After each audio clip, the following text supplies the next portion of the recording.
Prepare for an emotional rollercoaster. What happens? When a struggling journalist accidentally sits at a billionaire CEO's reserve table, Elena Vasquez thought she was just hiding from the crowd at an exclusive fashion gala, but one wrong seat would expose the darkest secrets of an entire industry and change to lives forever. Asterisk story time. Fam, and this one is dripping with romance, secrets, and one unforgettable twist. Let's jump straight into it. Asterisk, the champagne glass shattered against marble with a sound like breaking promises. Elena Vasquez froze in the doorway of the Meridian Tower's penthouse ballroom, watching crystal fragments scatter across polished floors like fallen stars. A woman who had dropped Ida socialite dripping in diamonds in desperation laud too loudly, waving her manicured hands as if the accident were charming rather than telling. This was a mistake. Elena's fingers found the edge of her press badge. The cheap plastic suddenly feeling like a scarlet letter against her thrift store blazer. She didn't belong here among Manhattan's fashion elite. In this temple of wealth that smelled of imported roses and barely concealed ambition, the assignment had been simple enough when Marcus threw it at her desk 3 hours ago. Cover the Meridian. Fashion Week launch event. Get quotes from industry leaders. Write 800 words that wouldn't put readers to sleep. What he hadn't mentioned was that her usual press section had been eliminated, leaving credentialed journalists scattered throughout the main floor like unwelcome relatives at a wedding. Elena surveyed the glittering battlefield before her. Women, in gowns that cost more than her annual salary, moved with predatory grace between men, whose smiles never reached their calculating eyes. Conversations flowed in that particular rhythm of people who had learned to weaponize small talk. Each laugh, strategically placed. Every gesture measured for maximum impact. She spotted an empty table near the floor-to-ceiling windows, partially hidden behind an arrangement of white orchids that probably cost more than her rent. The view beyond the glass revealed the city sprawling endlessly, its lights blinking like a circuit board against the darkness. A small placard lay face down on the pristine white tablecloth. Perfect. Invisible was exactly what Elena needed too. Be tonight. She made her way across the room with practiced invisibility. The skills she'd honed through a childhood, of foster homes, and a journalism career built on observing rather than participating. Her borrowed heels clicked against marble with a rhythm that felt too loud, too desperate, but no one turned to look. In this room, she was scenery. Elena slipped into the chair and immediately felt her shoulders relax for the first time since entering. From here, she could observe without being observed, take notes without drawing attention, maybe even catch some usable quotes from the conversations around her. She pulled out her phone and opened her notes app, his fingers flying across the cracked, screened as she captured the scene. The way light caught the diamonds at women's throats like tiny prisons. How the men's laughter carried undertones of violence barely leashed. The thickness of the air, heavy with perfume and ambition and secrets that would destroy careers if spoken aloud. This was her element. The shadows where stories lived. You're in my seat. The voice cut through her concentration like a blade through silk. Elena looked up to find herself staring into the darkest eyes she'd ever seen, set in a face that belonged on magazine covers rather than in real life. The man standing before her wore his perfectly tailored black suit-like armor, his presence somehow managing to command attention without effort. This was Damian Cross. She recognized him from the business pages, though photographs had failed to capture the way he seemed to bend gravity around himself. CEO of Meridian Industries at 32, worth more than some small countries, and reportedly ruthless enough to have earned the nickname the Reaper in financial circles. Elena's blood turned to ice water.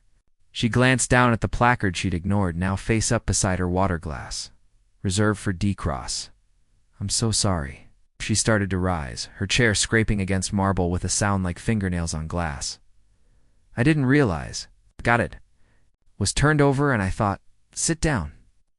The command was quiet, almost conversational, but it carried enough authority to make her sink back into the chair without thinking.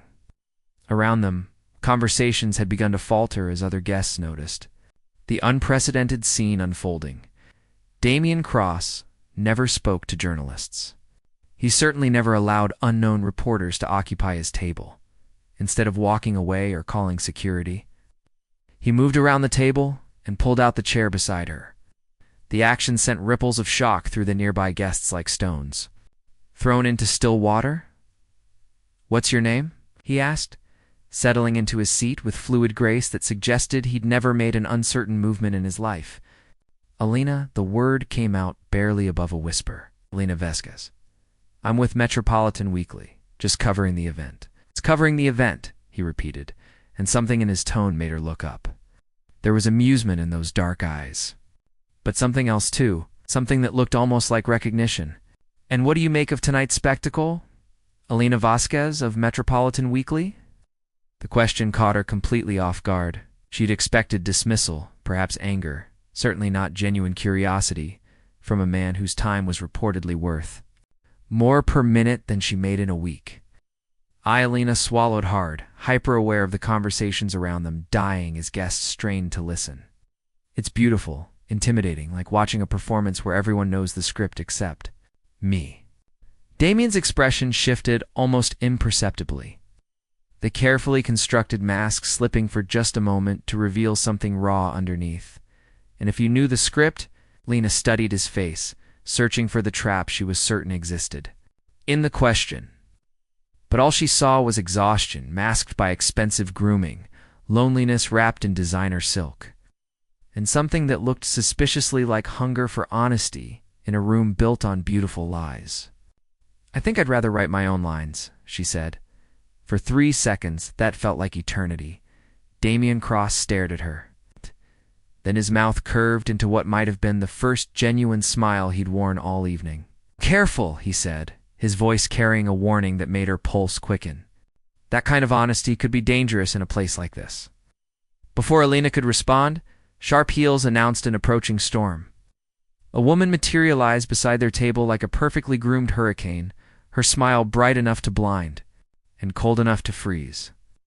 Everything about Victoria Sterling, Meridian's head of public relations, was calculated to the last detail. From her blood-red dress to her diamond earrings that caught the light like tiny daggers. "Damien." Victoria's voice carried that particular sweetness that preceded poison. "There seems to have been some confusion about seating arrangements. This young woman was supposed to be in the press section." Alina felt heat flood her cheeks, as humiliation crashed over her like a wave. She started to rise again, but Damien's voice stopped her cold. "There's been no confusion, Victoria."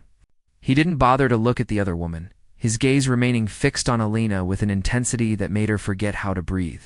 "Tonight, I find myself craving something different than the usual perfectly choreographed conversations." Victoria's smile flickered like a dying bulb, but she recovered with professional grace. "Of course.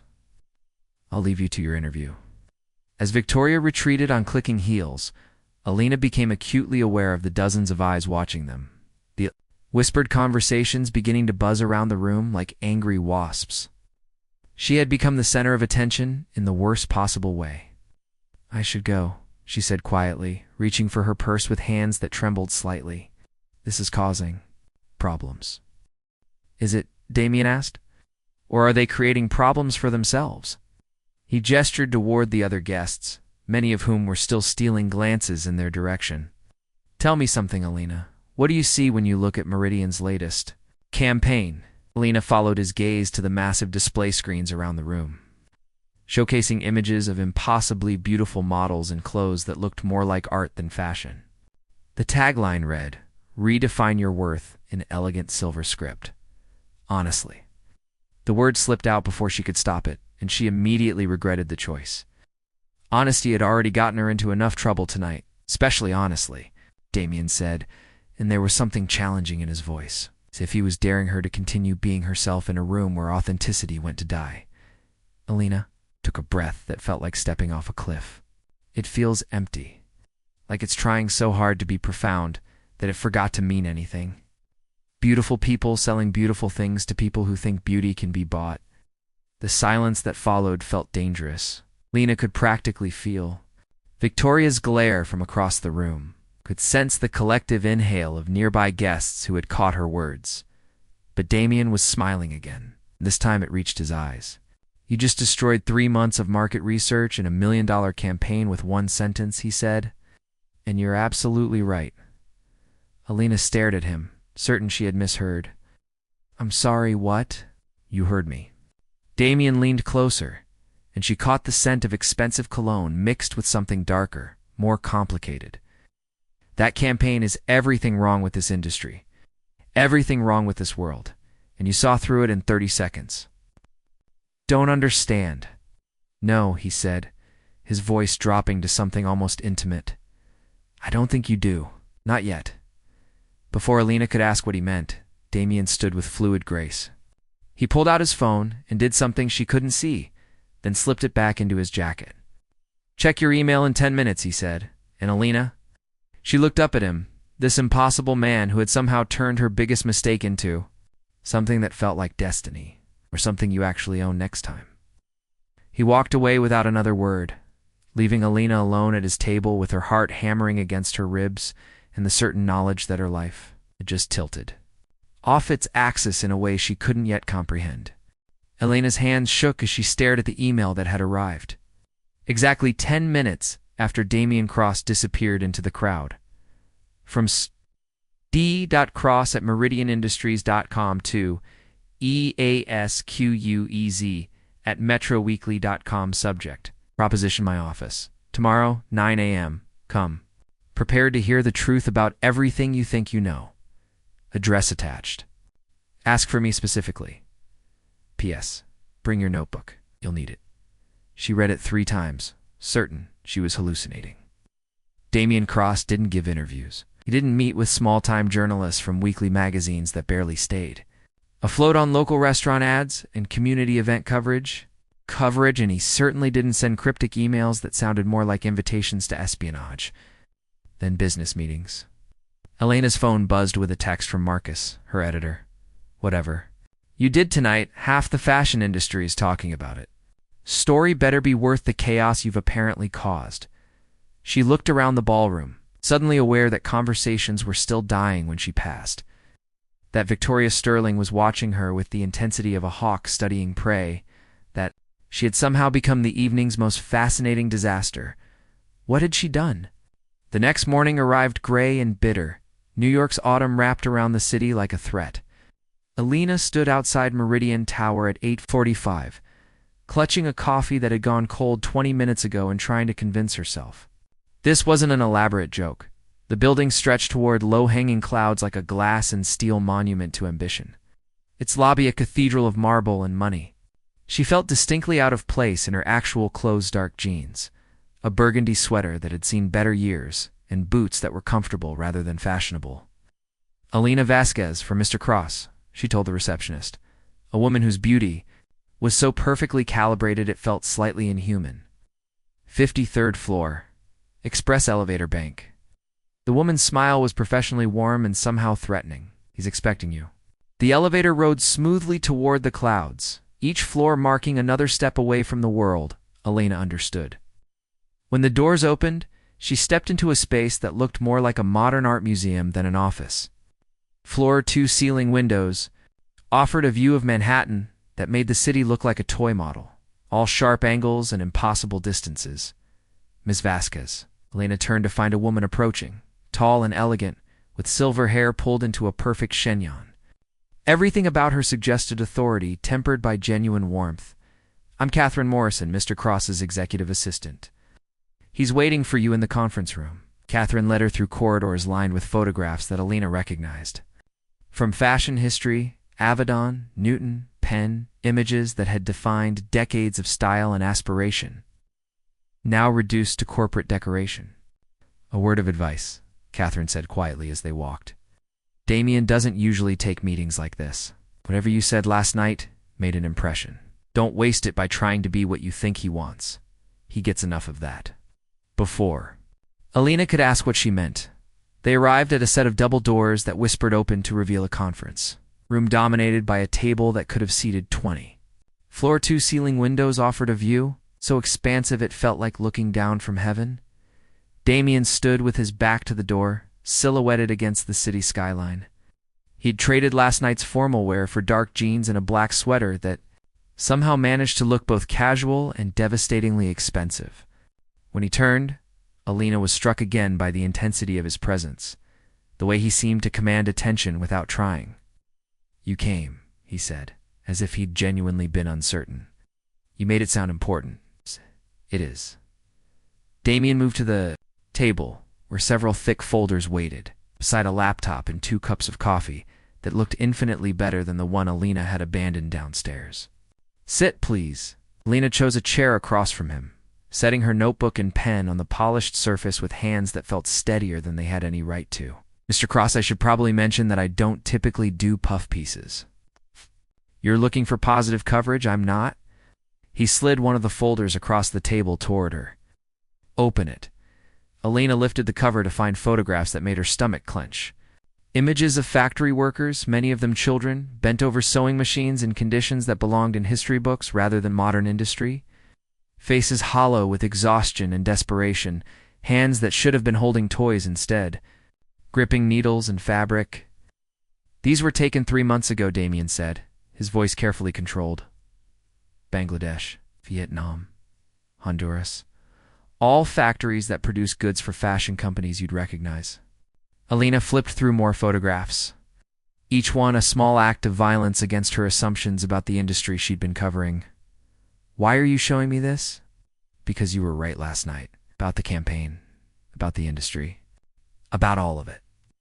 Damien opened his laptop, and the screen filled with financial reports, shipping manifests, correspondence that painted a picture of systematic exploitation disguised as global commerce. Meridian isn't just part of this system, or one of its architects. The words hit Alina like physical blows. She looked up from the documents to find Damien watching her with an expression she couldn't read. Something between confession and challenge. "I don't understand." "You're the CEO. If you know about this, why haven't you?" Because Damien interrupted. "Changing this system means destroying everything my family built over 3 generations. It means putting 50,000 jobs at risk in the short term. It means going to war with an industry that doesn't fight fair and doesn't take prisoners." Lena studied his face, searching for deception and finding only exhaustion that ran deeper than any one sleepless night could create. "Then why show me?" Damien closed the laptop and leaned back in his chair, regarding her with those dark eyes that seemed to see too much. 3 years ago, my brother Marcus was killed in a factory fire in Cambodia, a factory that existed because of contracts Meridian had negotiated. Safety violations I had personally signed off on to keep costs down. The revelation hung in the air between them like smoke. Lena felt her professional instincts warring with something more complicated, a recognition of pain that mirrored fractures in her own history. "I'm sorry," she said, and meant it. He was there doing research for his graduate thesis on labor practices in developing countries. 24 years old? Brilliant. Idealistic enough to think he could change the world through careful documentation and moral arguments. Damien's voice carried no emotion, but Alina could see the cost of that control and the tension around his eyes. The fire killed 37 people. The story lasted 2 days in international media before everyone moved on to more entertaining tragedies. "And you've been carrying this since then? I've been planning since then?" Damien opened another folder, this one thick with legal documents, financial projections, and what looked like a comprehensive restructuring plan. "I want to burn it all down, Alina, the whole corrupt system. And I want you to document every moment of it." Lena stared at him, certain she had misunderstood. "You want me to what?" "I'm going to systematically expose and dismantle the network of exploitation that keeps this industry profitable. I'm going to reveal every dirty deal, every covered-up tragedy, every executive who chose profit over human dignity. And I'm going to do it in a way that forces real change instead of just creating temporary embarrassment." The scope of what he was suggesting made Elena's head spin. "I would destroy Meridian. It would destroy you." "Yes," Damien said simply. "It would. Then why?" For the first time since she'd met him, Damien's carefully constructed facade cracked completely. She saw grief there, and guilt, and something that looked like desperate hope, because Marcus believed that one person with enough evidence and enough courage could change everything. Because I've spent 3 years building the resources and the plan to do exactly that. Because last night I met someone who saw through all the beautiful lies in 30 seconds. Alina felt the weight of his gaze, the implicit challenge in his words. You want me to write this story? I want you to live this story. Embedded access to everything.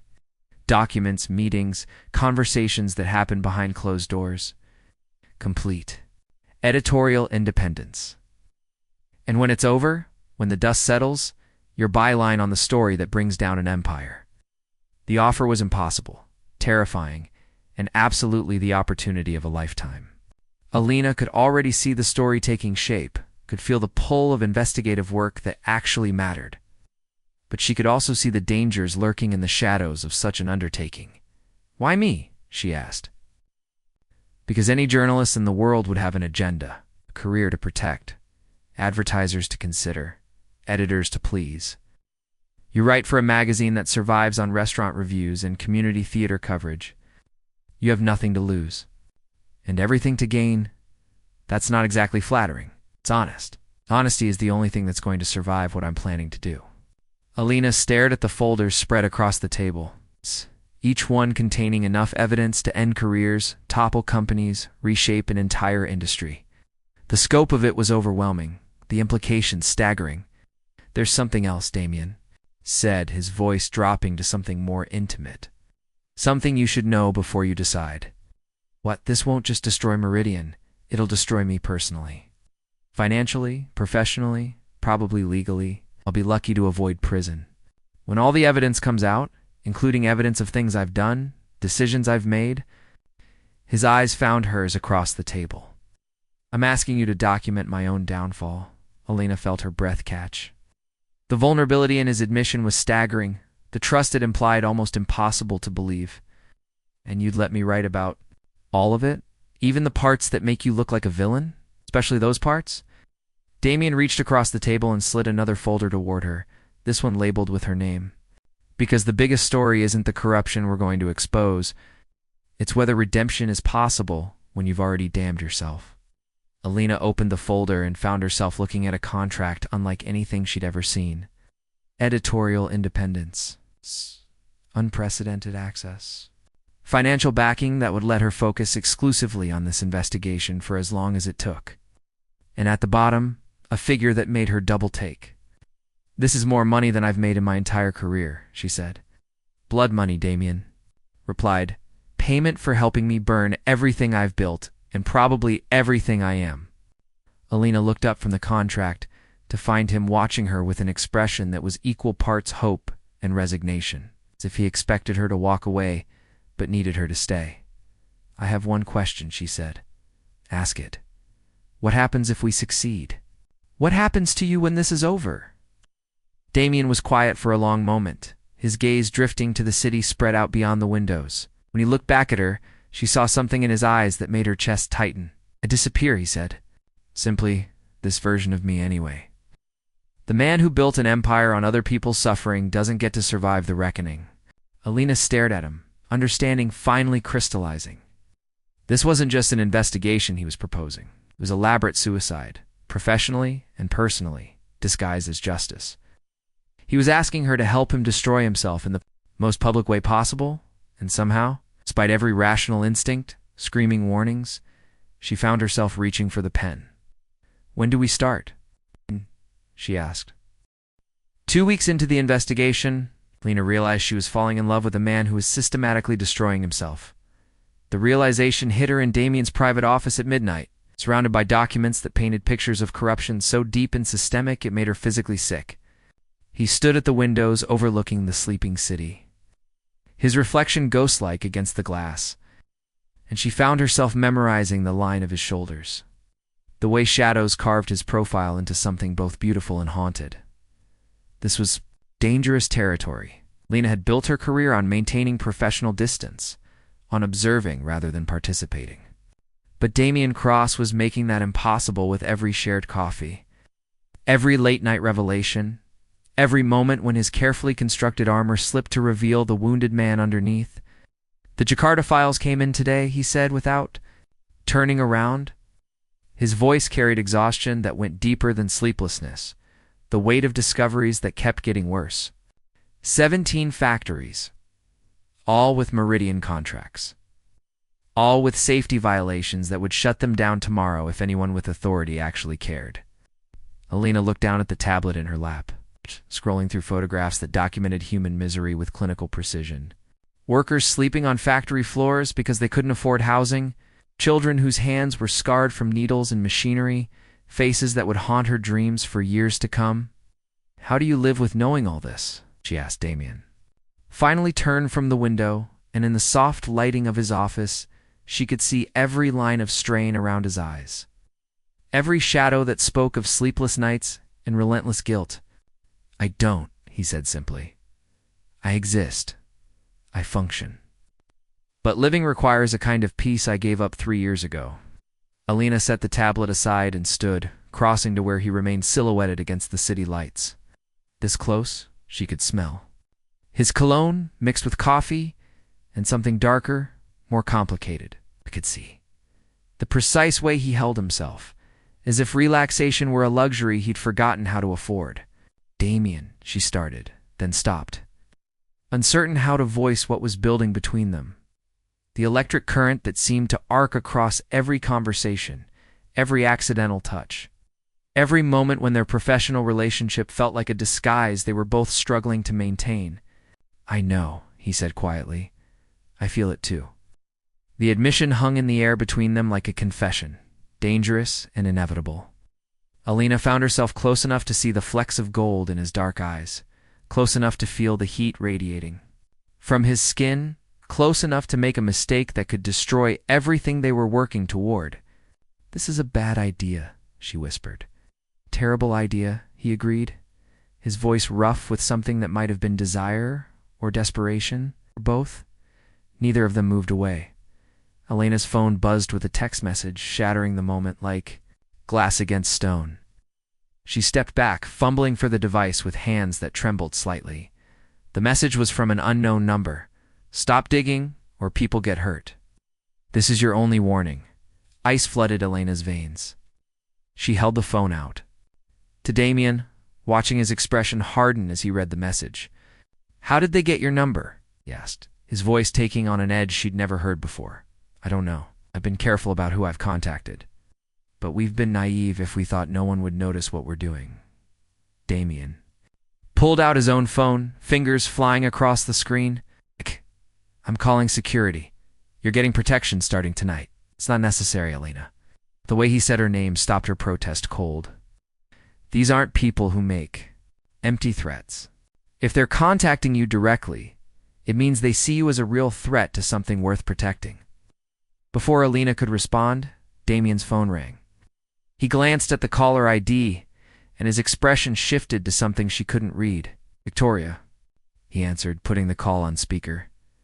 "We have a problem." Victoria Sterling's voice was tight with controlled panic. "Someone leaked preliminary information about the Jakarta investigation to the Times. They're running a story tomorrow morning." Alina felt her stomach drop. "How is that possible? We haven't published anything yet. Someone with access to our research has been talking." Victoria's accusation was clear without being explicit. "The story is going to name Meridian specifically, along with detailed allegations about factory conditions and safety violations." Damien's face had gone very still, the way Alina had learned it did when he was thinking several moves ahead of everyone else in the room. "What's their source?" Anonymous industry insider.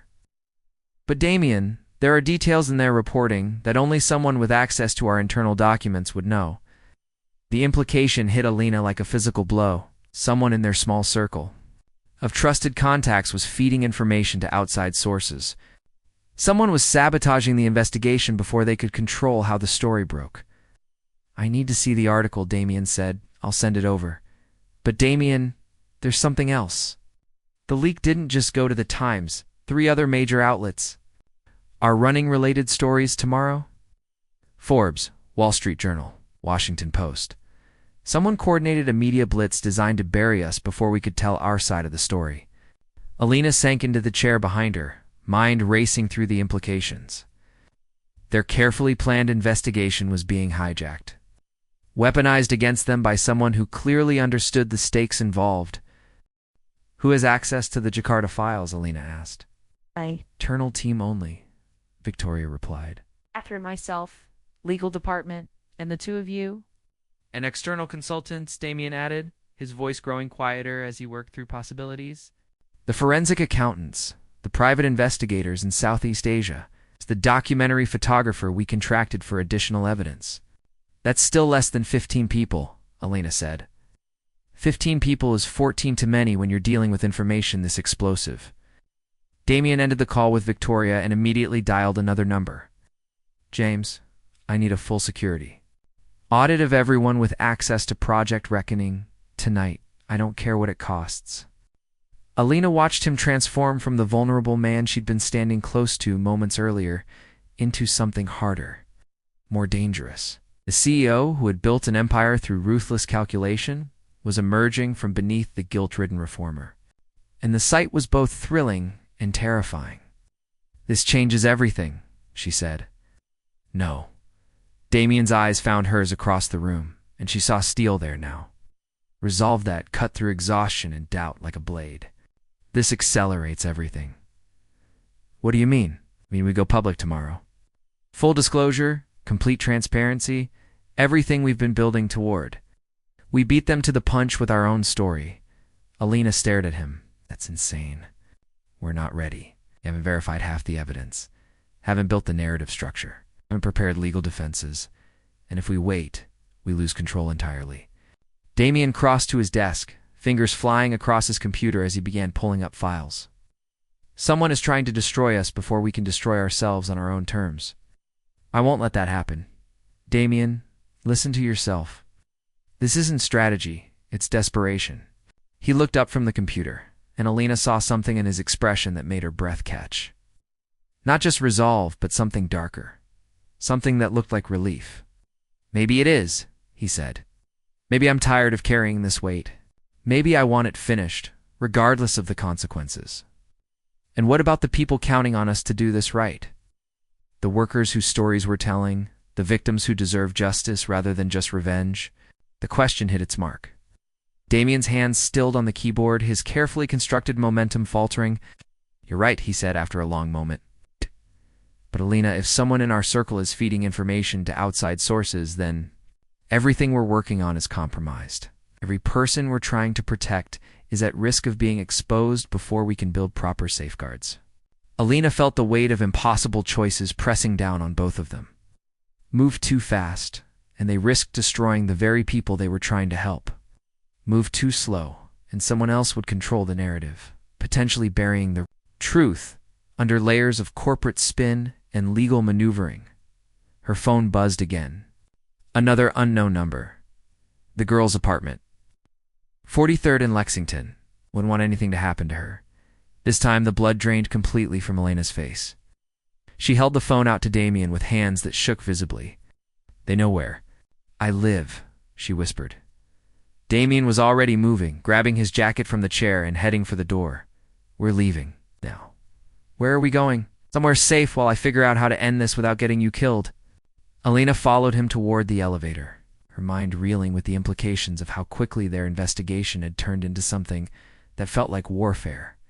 In the elevator's polished steel walls, she caught sight of her own reflection.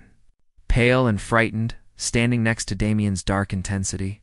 There's something else, she said, as the floors counted down toward the lobby. Something I need to tell you. What? Alina took a breath that felt like jumping off a cliff. The morning we met, before I came to your office, I got a call from someone claiming to be a former Meridian employee. They said they had information about your brother's death that would change everything I thought I knew about you. The elevator stopped. The doors opened. Damien didn't move. And his voice was very quiet. I didn't take the meeting. Yeah. I decided to trust what I was seeing rather than what someone anonymous wanted me to believe. Alina stepped out into the lobby, then turned back to face him. But now I'm wondering if that call was connected to whoever's been feeding information to the press. Damien followed her out of the elevator, his expression unreadable. What exactly did they claim to know? Alina met his eyes, seeing her own fears reflected there. The recognition that they were both walking through a minefield, where every step could detonate something that would destroy them both. I said your brother's death wasn't an accident, she said. He said you killed him. The safe house was a penthouse apartment on the Upper East Side that felt more like a prison than a sanctuary. Alina stood at the bulletproof windows, watching the city spread out below, while Damien made phone calls that sounded increasingly desperate. 3 hours had passed since her revelation about the anonymous caller, and he still hadn't addressed the accusation directly. Instead, he'd orchestrated their disappearance with military precision, sweeping her away from her exposed apartment to this fortress in the sky where armed security stood guard and every window was reinforced against threats Alina hadn't known existed. The leak came from Victoria, he said, ending his latest call and turning to face her across the sterile living room. My head of public relations has been feeding information to competitors for the past 6 months. Lena felt no surprise, only a hollow confirmation of suspicion she'd been trying to ignore. How do you know? Digital forensics. Every document that appeared in those news stories was accessed through her secure login within the past week. Damien's voice carried no emotion, but Alina could see the cost of betrayal and the tension around his eyes. She's been playing multiple sides since we started the investigation. Why? Money. A promise of protection when Meridian falls. Maybe genuine belief that exposing us incrementally would cause less damage than our planned systematic destruction. He moved to the window beside her, close enough that she could feel the heat radiating from his skin. Does it matter? The result is the same. Alina studied his reflection in the glass, searching for cracks in the armor he'd rebuilt since her bombshell revelation. You're avoiding the real question, which is, did you kill your brother? The words hung in the air between them like smoke from a fire that had been burning for 3 years. Damien was perfectly still for so long that Alina began to wonder if he'd heard her. When he finally spoke, his voice was barely above a whisper. Yes, Lena's. Breath caught in her throat. Of all the answers she'd prepared herself for, simple honesty hadn't been one of them. Damien, not the way you're thinking. Not the way whoever called you wants you to believe. But yes, I killed him. Damien turned from the window to face her directly, and Alina saw something raw and terrible in his expression. That factory. I approved the safety shortcuts that made the fire inevitable. I chose profit margins over human lives, including the life of the person I loved most in the world. Alina felt tears she hadn't expected burning behind her eyes. That's not murder, that's guilt. Is there a difference when the result is the same? Before Alina could answer, her phone rang. Unknown number again, but this time Damien nodded for her to answer it. Alina Vasquez, she said, putting the call on speaker. You should have listened to our warnings. The voice was electronically distorted, gender and age impossible to determine. Now we have to get more persuasive. What do you want? Damien asked. Mr. Cross, so good of you to join us. We want you to stop this ridiculous crusade before it destroys something much bigger than your little family guilt trip. And if I refuse, then tomorrow morning the world will learn that Damien Cross murdered his own brother to cover up evidence of systematic labor violations. We have documents, witness testimony, financial records that paint a very compelling picture of fratricide, disguised as tragedy. Lena felt ice water flooding her veins. That's not true. Truth is whatever people believe, Ms. Vasquez, and we're very good at making people believe compelling narratives. The voice carried amusement now, cruel satisfaction. Marcus Cross discovered evidence that would have destroyed Meridian 3 years ago. Evidence his older brother couldn't allow to see daylight. So Damien arranged for him to visit a particular factory in Cambodia, knowing it was a death trap. You're lying, Elena said. But even as the words left her mouth, she could see how the story would play, how it would fit perfectly with public assumptions about corporate corruption and family betrayal. The beauty of the best lies, the voice continued, is that they're built on foundations of truth. Damien did send his brother to Cambodia. He did know about the safety violations. He did choose to prioritize business relationships over human lives. We're simply connecting dots in a way that serves our purposes rather than his. What do you want? Damien repeated, his voice deadly quiet. Withdraw from all pending investigations. Publicly state that Meridian's labor practices meet international standards. Sign a non-disclosure agreement about everything you think you've discovered. Do this, and we'll let you keep your brother's memory intact. Alina watched Damien's face transform, saw the careful control he'd maintained cracking like ice under pressure. And if I refuse, then by tomorrow evening, you'll be the most hated man in America. The CEO who killed his own brother to protect his profits? Your investigation will be dismissed as elaborate misdirection, an attempt to appear reformed before the truth about your crimes comes out. And Ms. Vasquez here will be remembered as the journalist who helped a murderer craft his redemption narrative. The call ended, leaving them in silence that felt poisonous. Lena stared at Damien, watching him process the impossible choice they'd been given: to save his brother's reputation and memory, or continue their investigation knowing it would destroy both of them in the most public way possible. They can't prove something that didn't happen, Alina said finally. They don't need to prove it. They need to convince people it's plausible. And unfortunately, it is. Damien moved away from the window, beginning to pace the length of the room. Like a caged animal, I did send Marcus to that factory. I did know it was dangerous. I did prioritize business relationships over safety regulations. But you didn't know the fire would happen? Does that matter? If I'd prioritized human lives over profit margins, Marcus would still be alive. So would 36 other people whose names I know by heart. He stopped pacing and looked at her. Directly, maybe I deserve to be destroyed by this. Maybe it's justice. Lena crossed the room and grabbed his shoulders, forcing him to look at her. Listen to me. You made terrible choices, but you didn't commit murder. And destroying yourself won't bring back the people who died. But finishing this investigation might save the people who are still alive. At what cost? Your career, your reputation? Maybe your safety? Lena, these people just demonstrated they can create any narrative they want. They can make the world believe anything. Then we tell a better story. Tell the truth so completely and so convincingly that their lies can't take root.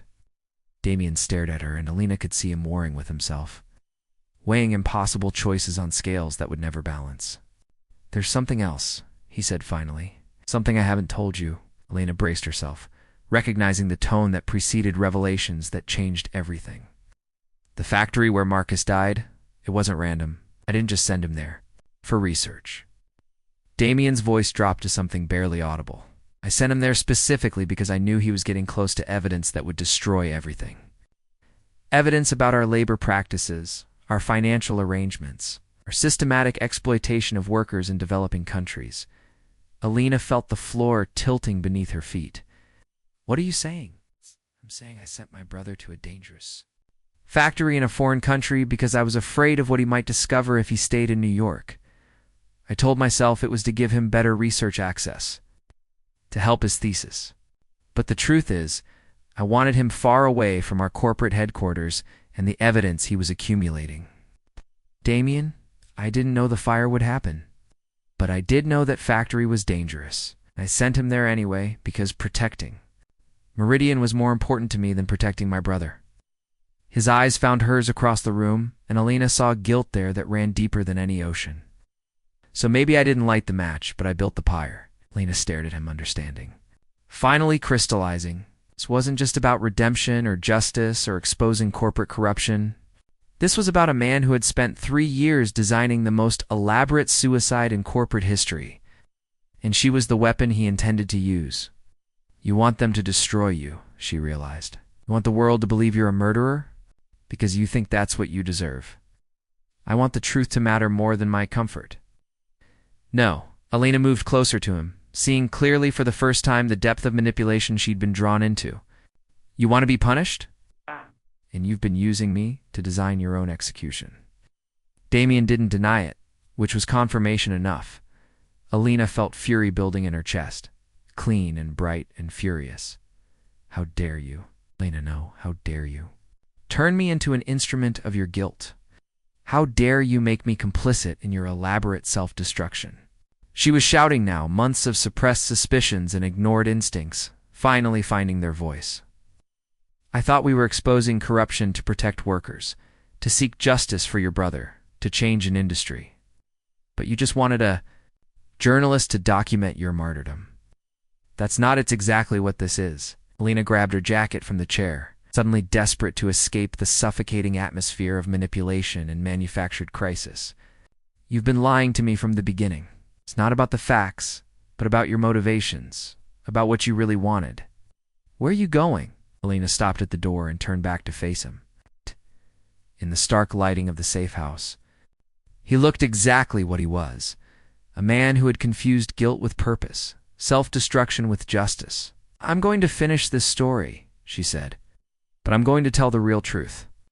About Meridian, about the factories, about the workers, and about the CEO who was so consumed with his own guilt that he forgot justice was supposed to be about the victims, not the perpetrators. Alina, please. If you leave now, they'll destroy both of us." Alina opened the door, feeling night air rush in from the corridor beyond. "Maybe, but at least I'll go down telling a story worth telling instead of helping you write your own tragic ending." She walked out without looking back, leaving Damien alone with his guilt and his grand plans for self-destruction. Behind her, she heard him call her name, but she didn't stop. Alina had a story to finish, and for the first time since this all began, she was going to tell it on her own terms. Alina published the story at 3 in the morning from a 24-hour diner in Queens, surrounded by truck drivers and insomniacs while her laptop screen glowed. It's like a beacon in the fluorescent darkness. The headline read, "The Architecture of Guilt. How one CEO's quest for redemption exposed an industry built on suffering." She told everything. The factories, the workers, the systematic exploitation that had built empires on broken bodies and desperate hope. She told Marcus's story, not as a murder mystery, but as a tragedy of idealism crushed by institutional indifference. She exposed the network of corruption that connected boardrooms in Manhattan to factory floors in Bangladesh, the financial structures that made human misery profitable, and she told Damien's story. Not as he had wanted it, told as martyrdom disguised, as justice, but, as it actually was, the complex truth of a man whose guilt had become so consuming it threatened to devour the very cause he claimed to champion. The story was 12,000 words of carefully documented devastation. Alina had spent the past 18 hours verifying every claim, cross-referencing every source, building a narrative so airtight it could survive any legal challenge or corporate counterattack. She published it simultaneously on metropolitan weeklies, website, and sent copies to every major news outlet in the country. Then she sat back in the cracked vinyl booth and waited for the world to catch fire. The first call came 20 minutes later.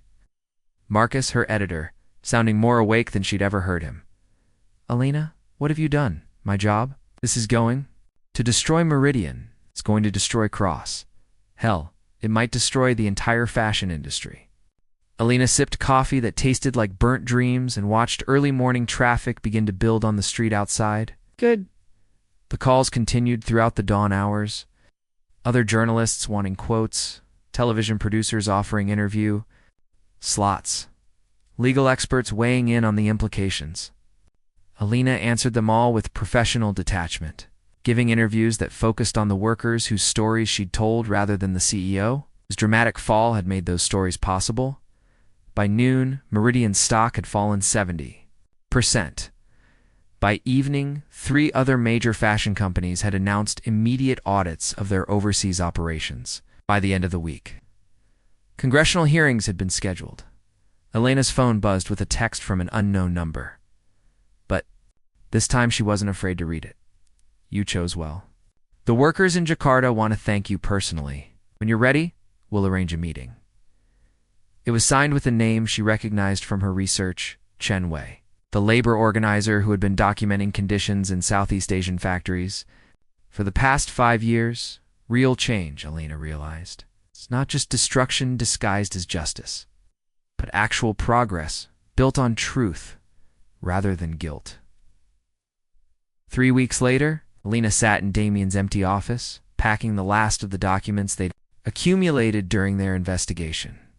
Meridian had declared bankruptcy 2 days earlier, its assets being liquidated to pay settlements to workers and families affected by the company's labor practices.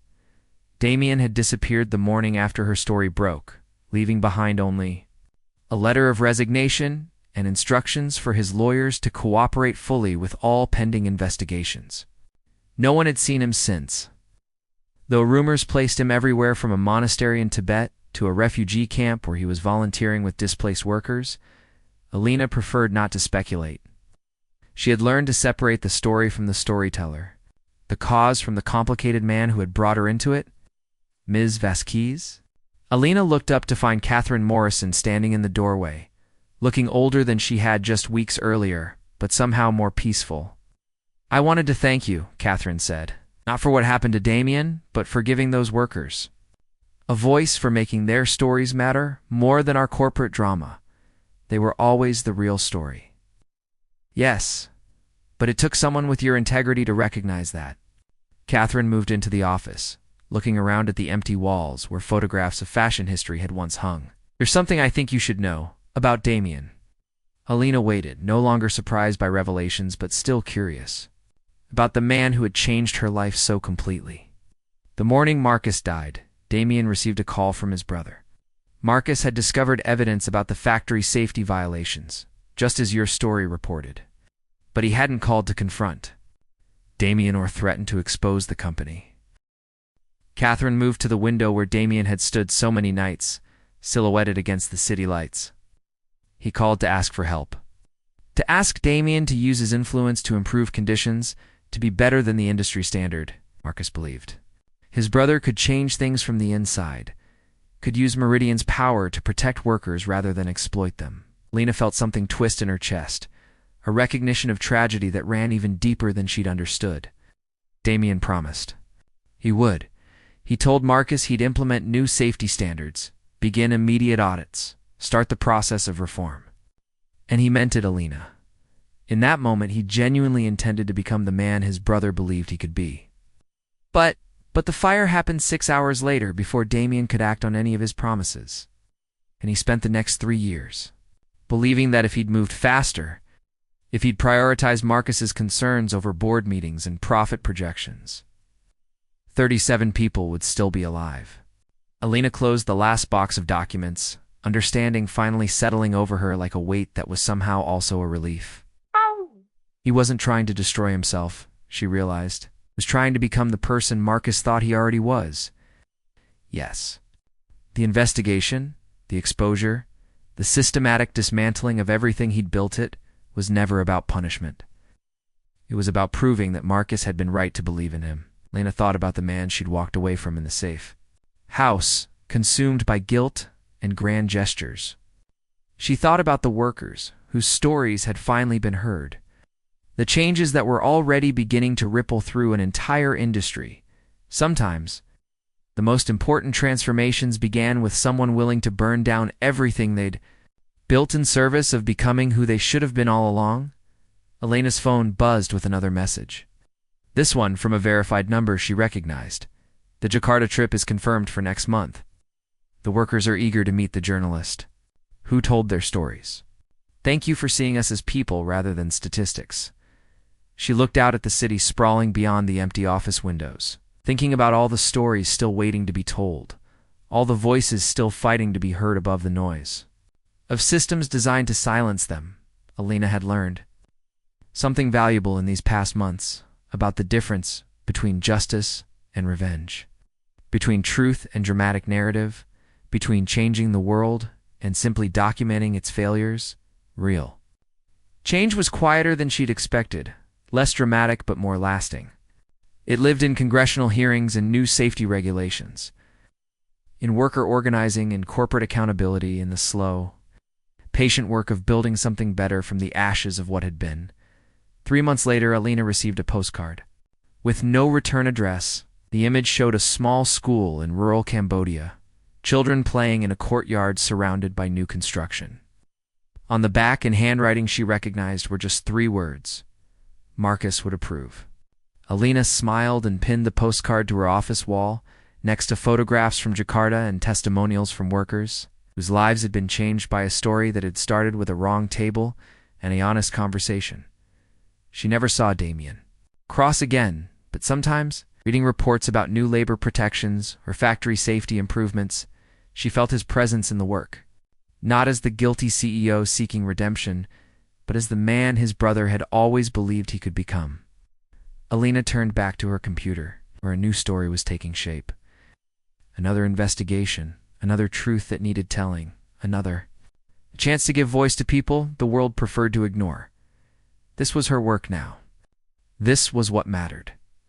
The words flowed across the screen like water finding its course, carrying stories toward the light where they could finally be heard. Asterisk, let me know which part hit you the hardest. Did you see the betrayal coming? What? Did you think of the ending? Drop your thoughts in the comments. I read every single one. Subscribe for more emotionally intense stories that will keep you up all night thinking. New stories every week that explore love, loss, redemption, and dents. The choices that define us. The end.